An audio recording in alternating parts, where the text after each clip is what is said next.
ফ্যাসিবাদী শক্তি যে কোনো উপায়ে ওনাকে হত্যা করেই ছাড়বে। আমার কাছে প্রচণ্ড অপরাধ বোধ কাজ করছিল।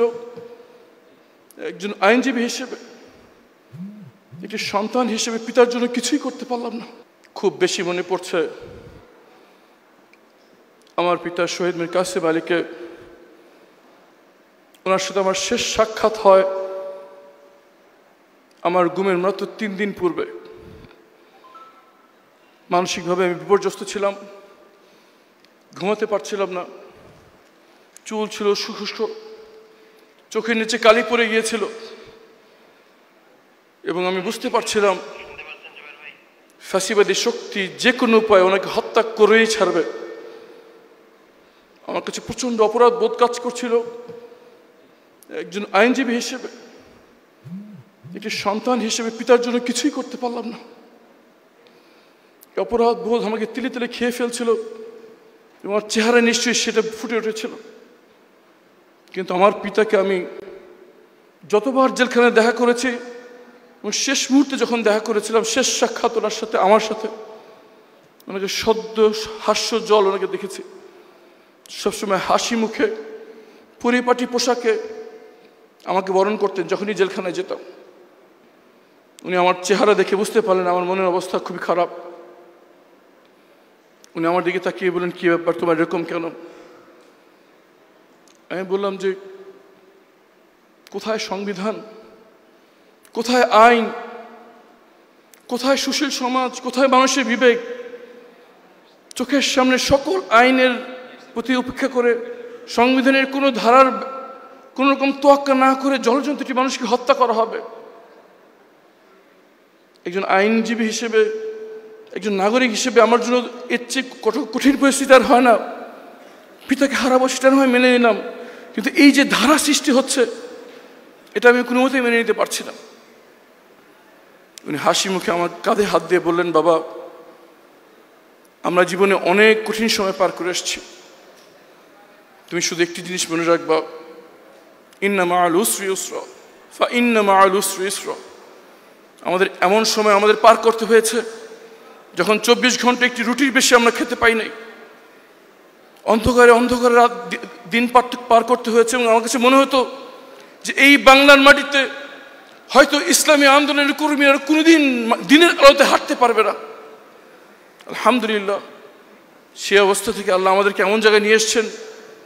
আমরা প্রকাশ্যে ইসলামের কথা বলে বেরিয়েছি, আন্দোলন করেছি, নির্বাচন করেছি, সরকারের অংশ হয়েছি।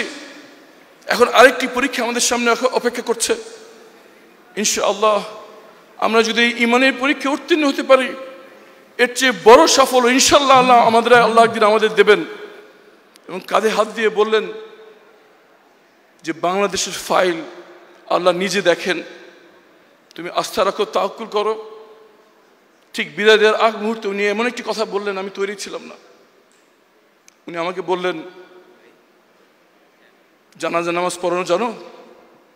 আজকে বাসায় যেয়ে ভালো মতো জানাজা নামাজ পড়ানো শিখবা।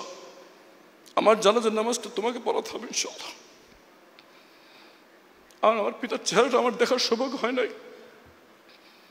যখন অন্ধকার করে চোখ বেঁধে হাত করা পরে আমাকে ফেলে রেখেছিল, আমি মনে করেছি দেশে তো সংবিধান আছে, সংবিধানের বিধান হচ্ছে 24 ঘন্টার মধ্যে কাউকে আদালতে হাজির করতে হয়। হয়তো এই অন্ধকার ঘরে 24 ঘন্টার বেশি আমাকে থাকতে হবে না।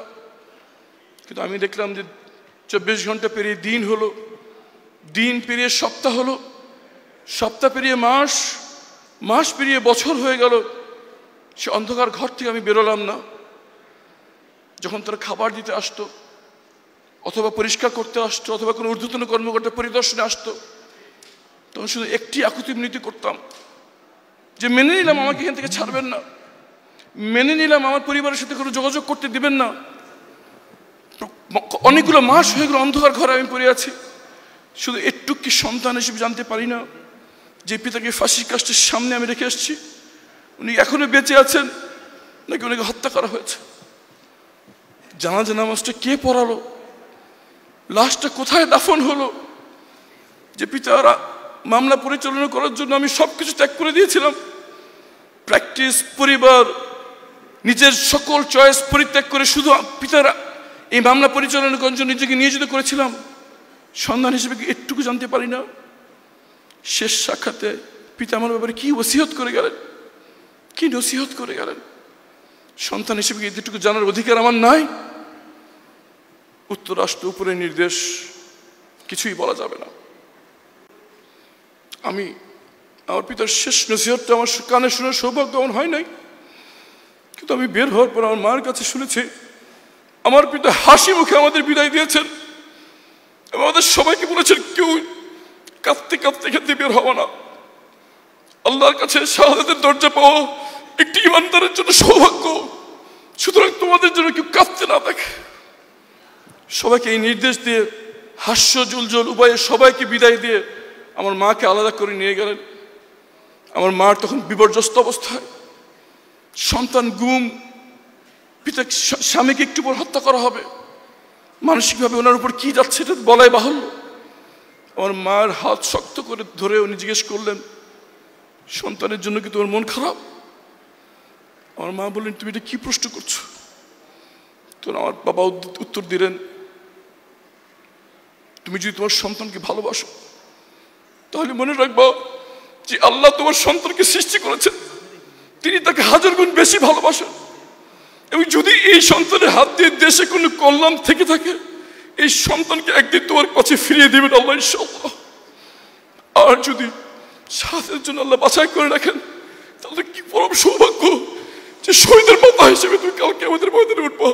তুমি কেন বিপর্যস্ত?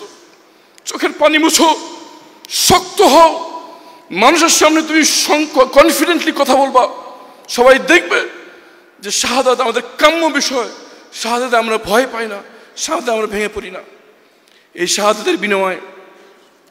শাহাদাতের বিনিময়ে আমরা আবার সুযোগ পেয়েছি নিজেদের গণতান্ত্রিক অধিকারকে প্রয়োগ করার, যার প্রথম ধাপে নির্বাচিত হয়ে উঠে এসছেন আমাদের এই তরুণ নেতৃত্ব। আপনাদের প্রতি আমাদের সারা দেশের অনেক আশা আকাঙ্ক্ষা জড়িত। আপনাদের সঠিক সিদ্ধান্তের উপর নির্ভর করছে জাতির ভবিষ্যৎ। আসুন আমরা সকল ভেদাভেদ ভুলে কাঁধে কাঁধ মিলিয়ে হাতে হাত মিলিয়ে নতুন বাংলাদেশের জন্য একসাথে যাত্রা শুরু করি। আল্লাহ আমাদের সেই সমৃদ্ধশালী ঐক্যবদ্ধ বাংলাদেশ দেখে যাওয়ার তৌফিক দান করুন।